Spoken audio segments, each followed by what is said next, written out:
Es la primera vez que Lucía, que es una académica de la Facultad de Ciencias Políticas de la UNAM, poeta, es la primera vez que viene a una de nuestras ferias, está muy emocionada de participar, así que por favor recíbanla con un fuerte aplauso a Lucía, bienvenida, esta es tu casa y esperamos que sea la primera de muchas, bienvenida.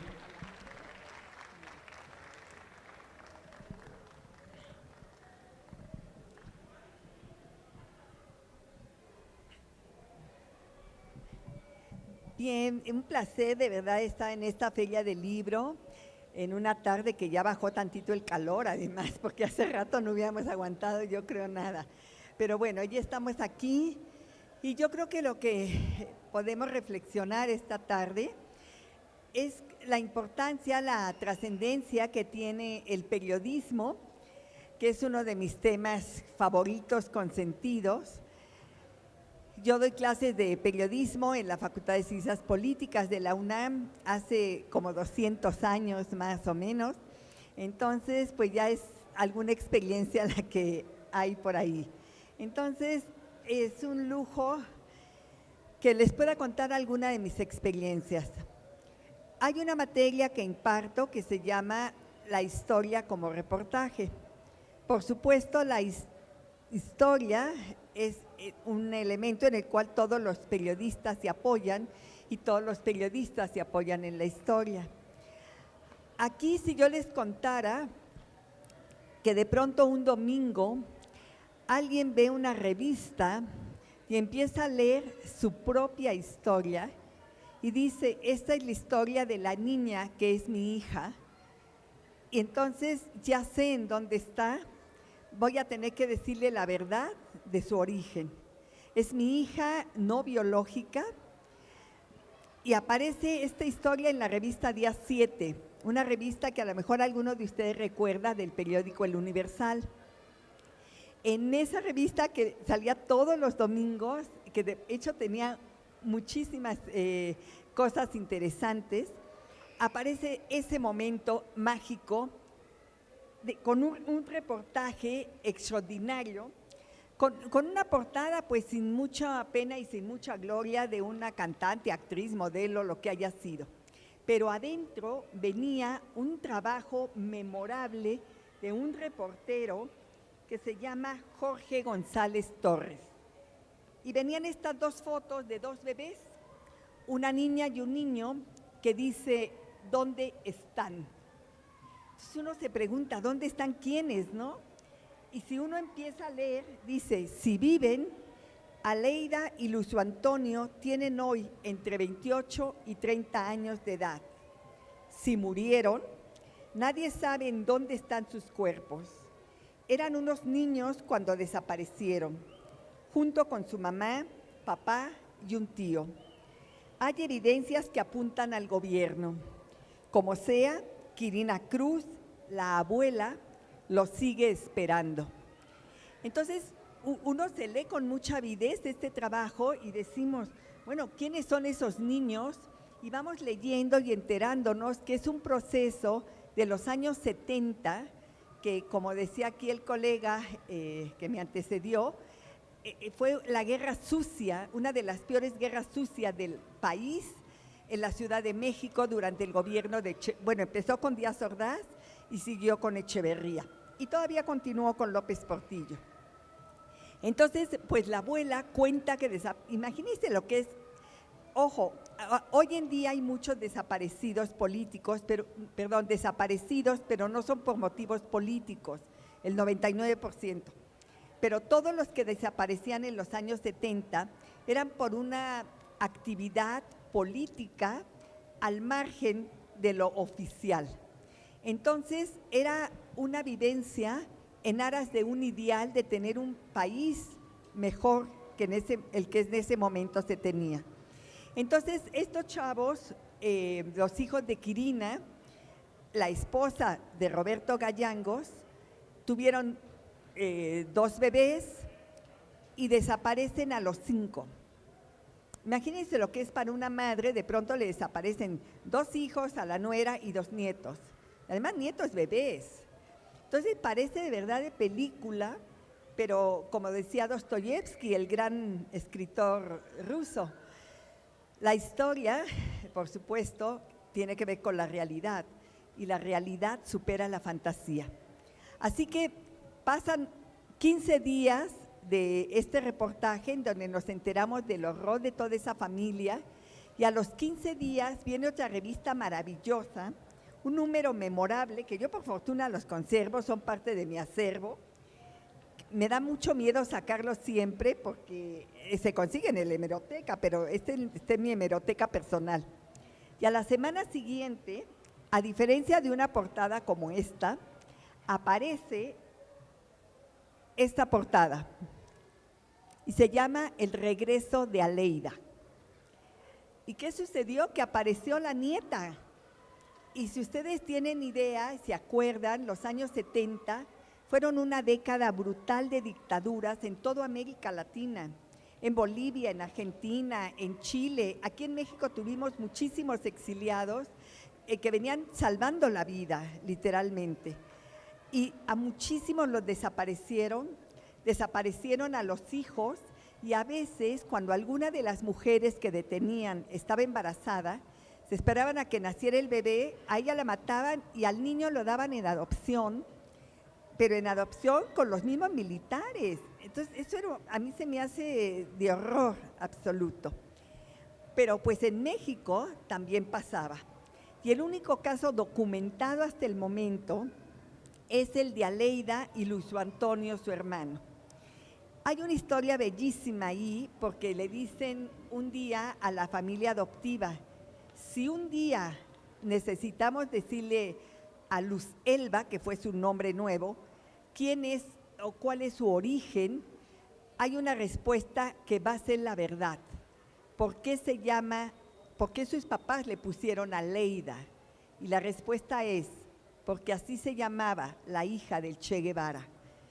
Entonces, ahí hay un contenido político y que nos habla de los ideales de esta familia que habían sido conocidos, amigos, alumnos de dos grandes profesores de la Sierra de Guerrero, como son Lucio Cabañas y también el otro maravilloso, que a los dos además los asesinaron de la peor forma. ¿Y qué sucedió también con ellos? Lucio, y por eso el niño se llama Antonio como el papá y Lucio como Lucio Cabañas. También allá nos está hablando de un sentido de ideales, ¿no?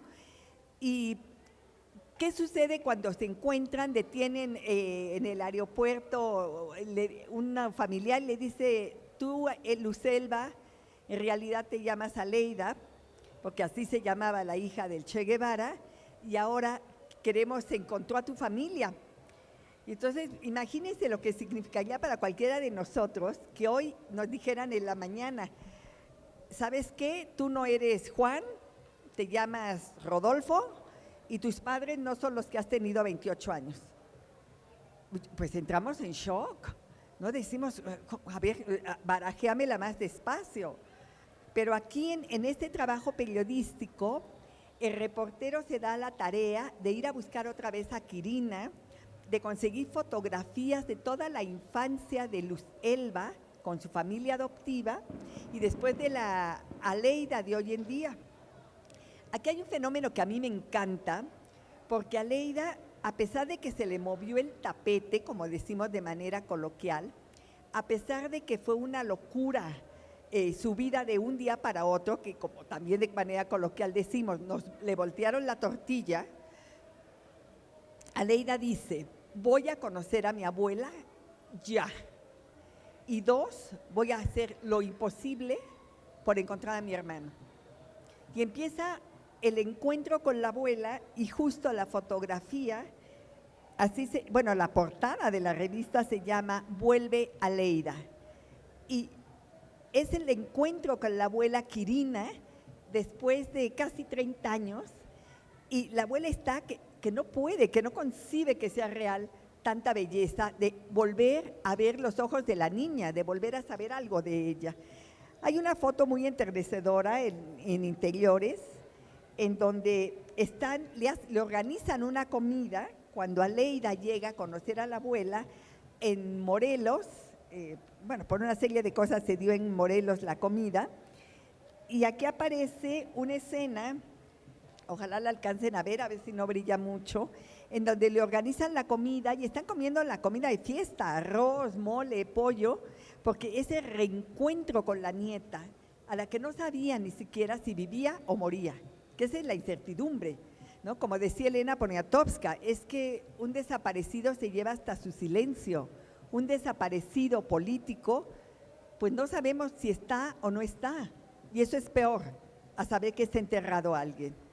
Entonces, a partir de ahí, ocurre un fenómeno muy chistoso con ella, muy curioso, muy sorprendente, porque le entra una especie de conciencia política que por supuesto no tenía, y empieza a irse a los archivos del Archivo General de la Nación, donde era la cárcel de Lecumberri, y empieza a buscar todo lo de la guerra sucia, y ahí también a mí me impacta muchísimo, porque descubre en muchos periódicos las fotos de su padre, las fotos del tío, las fotos de la mamá y algunas imágenes que lograron publicarse como lo peor, como terroristas, como delincuentes, como no sé qué tanto, aparecen ellos con los rostros y la figura de haber sido gente torturada en los 70.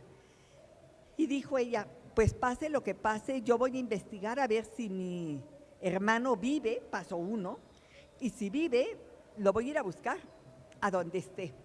Y empieza una búsqueda brutal, y un año después, Aleida aparece en otro número de la revista, que ya está con toda su familia en la Cámara de Diputados.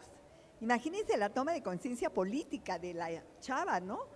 Aparece ahí y defendiendo, exigiendo, y un día, entre todos sus detalles, logra saber que al hermano, siendo un bebé, se lo llevan, bueno, un bebé de 2, 3 años, se lo llevaron herido de un balazo en una pierna y lo llevan a un hospital que hasta la fecha existe en la colonia Moctezuma, un hospital infantil. Ahí medio lo tratan del balazo y luego se lo llevan a una casa cuna, con otro nombre, por supuesto. Llega una familia y lo adopta. Y en esa época no se estilaba que a los niños adoptados les dijeran la verdad, lo cual hoy en día todos sabemos que es lo ideal, que lo peor es la mentira, ¿no? Hoy sabemos que si alguien se adopta hay que decirle, tú eres hijo de mi corazón, ¿no? No eres mi hijo biológico, pero eres mi hijo de mi corazón. Y en esa época no, era el silencio, era la mentira, pero nunca falta quien un día le dice a los adoptados, en realidad no son tus papás, ten cuidado porque no son tu familia. Entonces no se atreven tampoco a hablar con los papás porque es un choque brutal, pero ya viven con la duda. Y Aleida, durante mucho tiempo, no faltó quien le dijera que no era hija biológica de la gente con la que vivía. Y con el hermano pasó exactamente lo contrario, porque él jamás le dijeron nada. De hecho, descubre que vive en Estados Unidos y descubre el nombre de la familia porque va a la casa hogar. Imagínense la labor que hace Aleida, ¿no?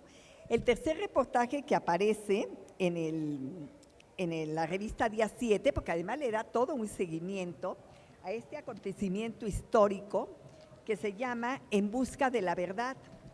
Y aquí está el otro reportaje en donde aparece ella en la Cámara de Diputados. Imagínense con toda su familia el brinco que da, además para exigir, que eso es lo que me encanta de su personalidad. Se pone y se amarra las faldas, las enaguas, vamos, y no para. Ubica a los padres adoptivos se niegan a darle información, le dicen que andan en Los Ángeles cuando están en Washington, pero ella insiste de tal manera que se entera que están en Washington. Y se va a Washington en condiciones dificilísimas, pero se va a buscar al hermano. Y allí empieza un proceso maravilloso porque logra llegar a canales de televisión de habla hispana y aparece en más de algún programa, algún noticiero de grandes cadenas de habla hispana, contando su historia. Y además hay un documental, que al final les comento del documental, en donde se ven las escenas donde Aleida está enseñándole a los reporteros en un álbum estas revistas. Por eso les digo que estas revistas son historia, estas revistas son fundamentales.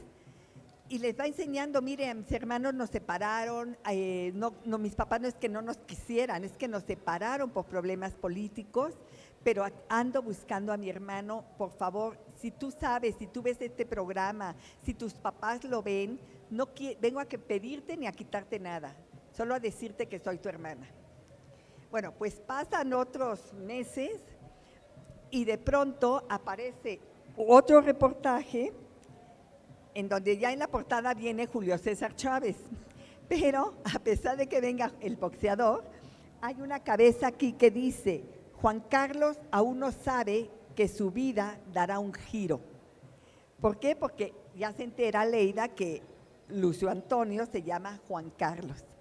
Entonces también es un cuate que vive en Estados Unidos, que se fueron como migrantes, que tampoco la historia es muy grata, ¿eh? Y después de unos problemas brutales, se los abrevio, un día se reporta el hermano. Y entonces ella le empieza a explicar todo y él le dice: yo no quiero saber nada de ti, yo estoy muy a gusto, yo no sabía nada, ¿con qué derecho vienes a alterarme la vida cuando yo estoy tranquilo acá en Estados Unidos, ¿no? Dijo: bueno, es que yo te vine a buscar a Estados Unidos. Y le vuelve a hablar él, le vuelve a hablar ella, total, después de muchas llamadas se encuentran por primera vez porque ninguno se acordaba del otro. Entonces, de verdad que es un fenómeno brutal, histórico, producto de la guerra sucia en México, producto de las desapariciones de presos políticos, producto de la violencia del Estado del PRI, producto de la agresión, el horror, la arbitrariedad, etcétera. Finalmente se encuentran, empiezan a convivir un poco en Estados Unidos, él muy renuente. Ella le enseña fotos de la abuela y aquí una magia, que me voy a dar el brinquito, es que una cineasta alemana que se llama Christiane Bugard se entera de la historia, busca a Aleida y le dice: quiero filmar un documental sobre tu vida. Le dice a Aleida: venga. ¿Por qué yo me sé esto de que llega ella a los canales de televisión? Pues por la simple y sencilla razón de que viene en el documental que hizo esta alemana, Christiane Bugard. Cuando vemos el documental, de verdad a mí me conmueve mucho porque empiezan con escenas del 68, de la Marcha del Silencio, escenas de aquel movimiento brutal del 2 de octubre que fue la represión asquerosa, y después vienen también escenas del 10 de junio que acaba de conmemorarse, de 71 en San Cosme, que también hubo muchos muertos, ¿no? Luego se empieza a contar la historia, dice: mi historia es parte de la historia de mi país, por eso la cuento. Y entonces aquí es en donde se juntan las dos cosas, porque viene el proceso de la memoria individual, de la memoria colectiva, que es la memoria de la gente que nos conoce, de nuestro alrededor, y la memoria histórica, que es lo que está a veces de manera oficial, y siempre junto al oficial hay un extraoficial. Finalmente, dentro de todo el asunto, empiezan a tener mayor convivencia los dos hermanos. Christiane filma momentos medulares que nos hablan mucho de cómo son algunos mexicanos. Por fortuna creo que no todos somos así. Llega un momento en donde ella dice: bueno, pues si nadie me ayuda aquí en Estados Unidos, voy a ir a la embajada, voy a buscar al embajador, al cónsul. Y llega con el cónsul y el cónsul le dijo: yo no puedo hacer nada, no me puedo poner en peligro. Y tú también te estás poniendo en peligro. Y le dice ella: ¿yo? Después de que me desaparecieron a mis padres, a mi madre y a mi tío y a mi hermano, ¿qué más me puede pasar? Nadie me puede juzgar por buscar a alguien que desaparecieron. Y vemos las escenas que mejor unos gringos de allá, casi todos migrantes por cierto, le dan un apoyo y una ayuda maravillosa. Todo esto pasa en un diciembre además, y en ese diciembre Aleida va creciendo como persona, bueno, no solo en ese diciembre, con todo el proceso que ella trae. Y vemos en el documental, por cierto, si un día lo buscan, lo pueden encontrar en Google, en YouTube, se llama Trazando Aleida. ¿Qué sucedió con esto? Que Aleida finalmente se va a vivir a Washington y ahora trabaja con el hermano, al menos hasta la última información que tengo, los fines de semana en un proyecto de videos en Estados Unidos. Y poco a poco se fueron descubriendo, pero como me decía la cineasta Christiane Bugard, me dijo, Lucia, el problema con el caso de ellos es que la historia no termina como en las novelas o como en las telenovelas, ¿no? La historia continúa, porque falta que venga el nieto a conocer a la abuela. Y un día viene a las costas de Oaxaca a conocer a doña Quirina. Y se encuentran con el nieto por primera vez también después de más de 30 años. Y es una cosa de locura, ¿no? De abrazarse, mirarse por primera vez, contarse cosas. Y aquí es en donde entra un poco la crónica, la historia, el reportaje, porque en el documental vemos cuando Aleida se va a Guerrero a levantar imagen de cómo era la casa de sus padres. Y para mí, de las cosas más dolorosas que yo encuentro en el documental, es que entra a las casas que con trabajos tienen una cama. Una de las tías le dice, es que nuestras muñecas eran los elotes y el pelo del elote era el cabello güero de nuestras muñecas. Pero la tragedia es que la pobreza continúa. Se nota que sigue la pobreza, o sea, no ha cambiado nada. 50 años después sigue la pobreza. Le estoy hablando de esta historia que fue a principios de este siglo, cuando empieza a desarrollarse todo. Cuando ella recorre la casa, se ve que llora y llora y llora sin parar, porque fue ¿a qué? A detenerse de un pasado que a ella no le correspondió, que ella no vivió, pero que está recuperando. Entonces, cuando hablamos de la memoria, y aquí entra otra palabra que a mí se me hace fundamental, la memoria, si no tenemos memoria no somos nada, no existimos. Cuando una persona, por desgracia, tiene Alzheimer, lo empieza a olvidar todo y ya no existe. O sea, dicen por ahí, pero ¿para qué lo van a ver si ya no sabe quién eres? Dice, bueno, él no sabe, pero yo sí, porque uno sí tiene memoria. Y el amor que se le puede tener a una persona con Alzheimer es otra historia. Hay muchas teorías de que no se ejercita el cerebro y por eso da. Pero hay personajes que han sido intelectuales que han tenido Alzheimer, como Iris Murdoch, por ejemplo, una gran escritora, filósofa, conferencista, que acabó con un Alzheimer que prácticamente van olvidando hasta respirar, ¿no? Es un proceso de involución total. Pero en el caso de Aleida fue exactamente al revés, recuperar la memoria de su familia, recuperar en cierta forma la memoria de su país. Tuve el placer de invitarla a mi clase por medio de una sesión de Zoom hace como 3 años durante la pandemia, porque ella está en Estados Unidos, como ya dije, y estuvimos mis alumnos, como ya habían leído todo, estaban de verdad fascinados, o sea, tenían en vivo a Aleida, y bueno, en vivo en Zoom, vamos, pero la disfrutaron, la persona más sencilla que se puedan imaginar, contando muchas cosas, muy conmovida, porque decía, es que apenas en este sexenio, por primera vez nos hicieron caso, por lo menos nos invitaron, nos llamaron. Y hay un momento importantísimo, porque en esos días que yo la invité, al que estuviera con nosotros en la clase, justo habían tenido entrevista con Andrés Manuel López Obrador, en donde venía todo ese proceso como de recuperación de la memoria, de la búsqueda, y no dejaba de conmover ver a Quirina, que además en ese momento tenía ya 100 años, ahorita tiene 102, si mal no recuerdo, 102 años. Y lo más impactante es que hasta el momento, por supuesto, de los hijos y la nuera, ella no sabe nada. Y el reportaje, o al menos uno de los que terminan, dice, pues ya tienen a la nieta, ya tienen al nieto, punto y seguido. De cualquier forma, Quirina sigue esperando.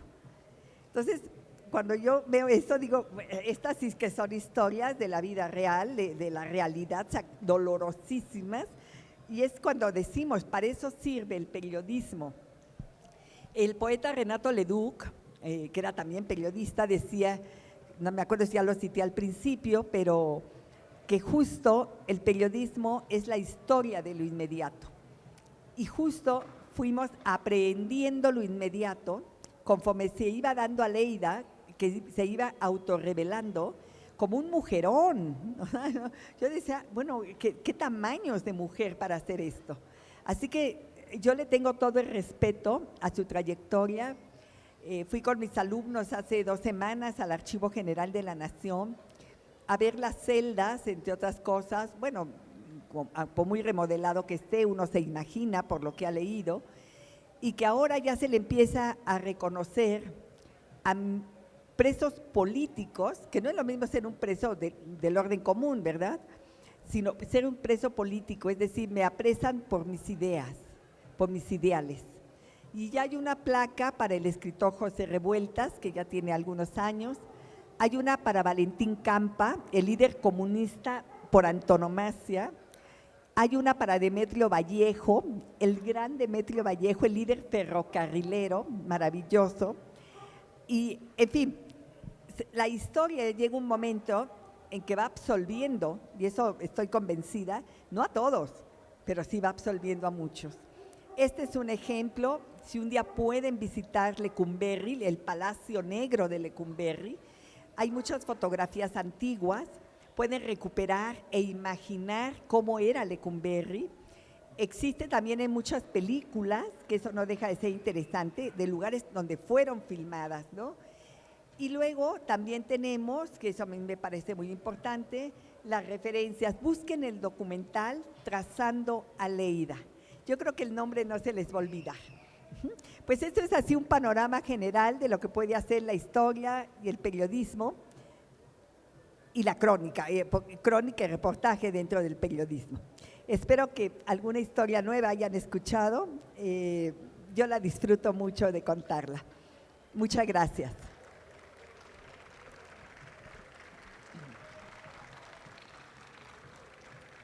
¿Ya? O si hay alguna pregunta, si hubiera alguna pregunta, con todo gusto. Hola, buenas tardes. La verdad, bien interesante, pero fuerte, triste, trágico, emocionante. Bueno, se reciben muchas cosas, ¿no? Por el hecho de encontrarse, ¿no? Su historia, de dónde viene.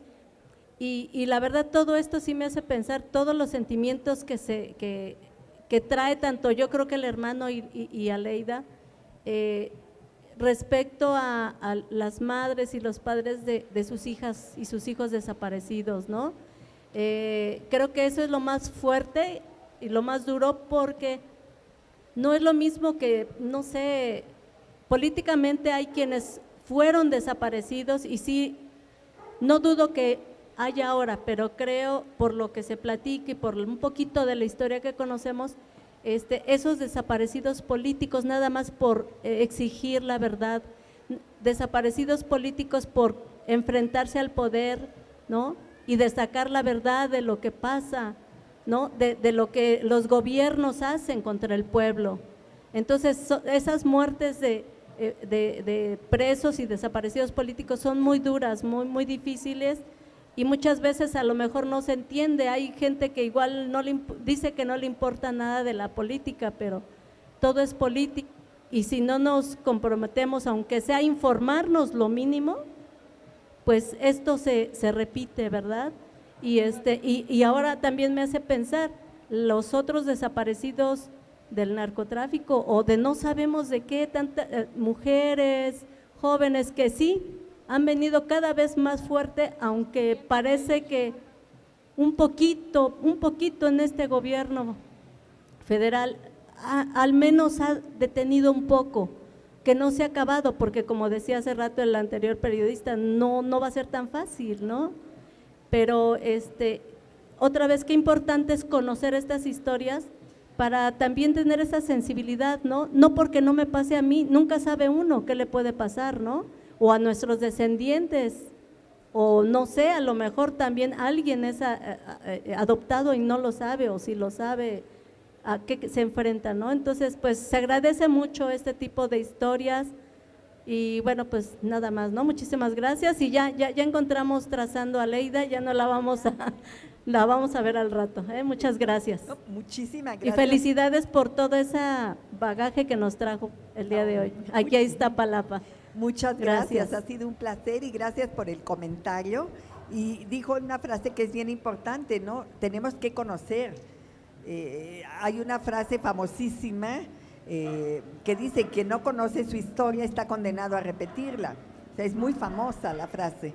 Así que bueno, pues más nos vale. Y además con la gente que dice: ay, no, a mí no me interesa la política, yo no soy político, eso ya es una postura política.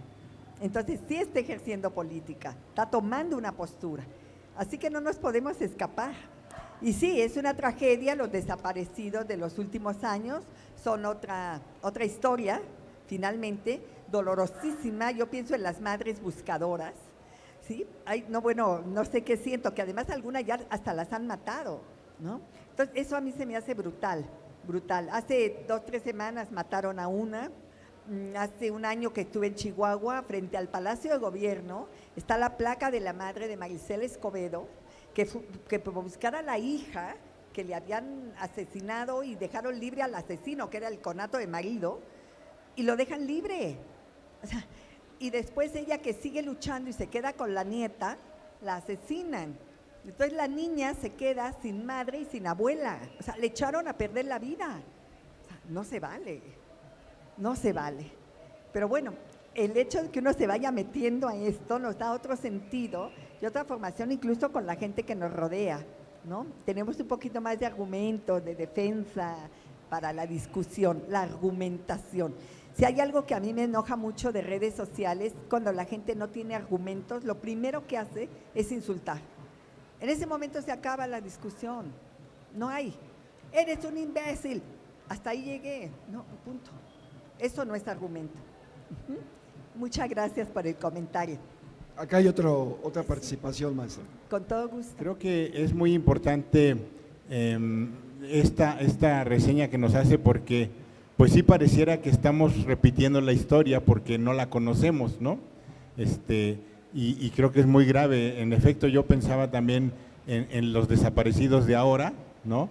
Y cómo de repente ante esto de las redes sociales, la inmediatez, que no nos hacen pensar en el pasado o nos hacen pensar que el pasado es algo inútil o que no sirve, que lo importante es lo que hagamos al futuro y lo que estamos haciendo hoy, el momento, ¿no? Y creo que ahí está lo grave del asunto, la desvalorización de las historias y de la historia, ¿no? Eso me parece lo primero. Y lo segundo es que también me encantó algo que es muy evidente, pero por evidente no lo vemos, la relación entre las historias colectivas, individuales y las muy generales, ¿no? La gran historia, pero las microhistorias. Eso me parece que es un testimonio brutal, lamentablemente brutal, pero que es un recordatorio muy claro de cómo nuestras pequeñas historias sí se van tejiendo con las grandes historias, ¿no? Yo creo que lo vimos un poco ayer, que fuimos al informe de Claudia, ¿no? Pues son pequeñas historias ahí de miles de personas que se suman a una gran historia, ¿no? Y que esperemos se siga construyendo. Gracias y muy amable. Como que nacimos en un país que se llamaba México y que a veces, que está ahora, no conocemos, ¿no? Yo recuerdo la casa, bueno, yo soy de Morelia, toda mi familia ascendente es de Morelia, ya después tengo aquí 200 años, pero, o sea, tengo mi corazón partido a la mitad entre el DF y, bueno, la Ciudad de México y Morelia, pero de verdad, yo recuerdo la casa de mis abuelos en Morelia, se abría la puerta a las 6 de la mañana y se cerraba a las 9 de la noche y nadie entraba. Nunca se perdió nada. Uno podía dejar la bicicleta afuera, que entrábamos de jugar y no pasaba nada. No nos imaginábamos casas baleadas, porque además ese es otro estilo, otra forma, porque el objetivo es otro, ¿no? Así que yo creo que no está de más, si algo les llamó la atención de esto, aparte de ver el documental, que me encanta que lo hayan encontrado, Aparte de eso, buscar un poquito sobre el tema, hay mucha literatura. Elena Poniatowska tiene una cosa maravillosa en un libro que se llama Fuerte es el silencio. Viene una crónica allá adentro, espléndida, que habla del diario de una huelga de hambre, porque probablemente muchos de ustedes hayan oído el nombre, que acaba de morir de manera muy reciente, de Rosario Ibarra de Piedra. Pues a Rosario le desaparecieron un hijo en Nuevo León, en una familia acomodada, vamos, su marido era médico, ella era una ama de casa pues acomodada, sus hijos estaban estudiando todos, pero había una postura política. Pues desaparecen al chavo y Rosario pues no fue de esas mujeres que se cruzó de brazos a llorar, ¿no? Como Aleida, que tampoco se cruzó de brazos, ¿no? Aleida salió a buscar a la abuela, a la familia biológica y al hermano. Y en este caso, Rosario se viene a la Ciudad de México y creo que, no sé, luego a uno le es casi imposible ver un presidente en 6 años, ¿no? Yo recuerdo uno que otro de niña, López Mateos, porque iba en un coche descubierto cuando existían los coches descubiertos, ¿no? Imagínense cuántos siglos hará. No sé, cuando yo era reportera me tocó ver a López Portillo en el Senado de la República alguna vez, por supuesto Andrés Manuel en muchos lados, ¿no? A otros ni siquiera los quisiera ver, ¿no? No me interesaba en absoluto, pero este tipo de cosas las menciono porque Rosario Ibarra logró ver Echeverría de manera directa, sin cita, 39 veces. En una época en que el PRI no permitía a 2 kilómetros que alguien se acercara. Entonces, una cosa impresionante. Era muy amable con ella, porque además todo el mundo era amable con ella, porque era una señora pues educada, con cierta edad, y llegaba en muy buen plan a preguntar por el hijo. Y todo el mundo se fue haciendo como amigo de ella y le decían, señora, ya no espere, el hombre ya se fue, pero si quiere, se fue por la puerta de atrás, búsquenlo en el estacionamiento, le decía alguna secretaria. Y ella iba, ¿no? Se encontraba al sujeto y lo encaraba con educación, porque era una mujer educada. Entonces, por eso la gente le empezó a respetar muchísimo. No sé si sepan, pero fue la primera candidata a la presidencia de la República, Rosario Ibarra, ¿no?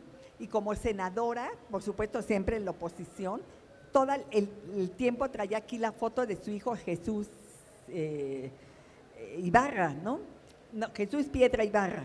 Aquí traía la foto de Jesús, que jamás apareció hasta el momento. No, es que ahí viene la tragedia del desaparecido, ¿no? Pero ese diario de la huelga de hambre no se lo pierdan, porque fue por primera vez en el Zócalo de la Ciudad de México, en un momento en que la ciudad estaba casi blindada, y ella convoca madres de todo el país y de manera insólita responden. Madres que se vinieron en las peores condiciones, en camiones no de segunda, de tercera, montan todo una serie de tiendas de campaña y están en una huelga de hambre pidiendo la aparición de sus hijos. Todavía era creo que era el último año de López Portillo. ¿Y qué sucedió ahí? Que decía Elena Poniatowska, es que yo a todos los que hacen huelga de hambre los veo tirados con suero y limones.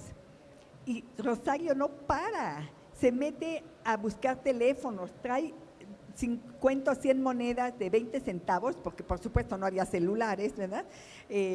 Para hablar por teléfono, de a 20. Se metió a la catedral porque los de la catedral les negaron el acceso a las madres al baño. Entonces fue a luchar por el baño, cosas elementales. Y sostuvieron la huelga de hambre hasta un día antes del informe presidencial, cuando el informe presidencial era un escándalo, que hasta el día no estaban en las escuelas, ¿no? Porque el informe del presidente, ¿no? Y manda López Portillo, creo que fue al secretario de Gobernación, a decirle, señora, vamos a negociar, yo le ofrezco tal, pero por favor, levanten la huelga de hambre. No queremos desalojarlas. O sea, bien lindos, ¿no? Amables, no queremos desalojarlas.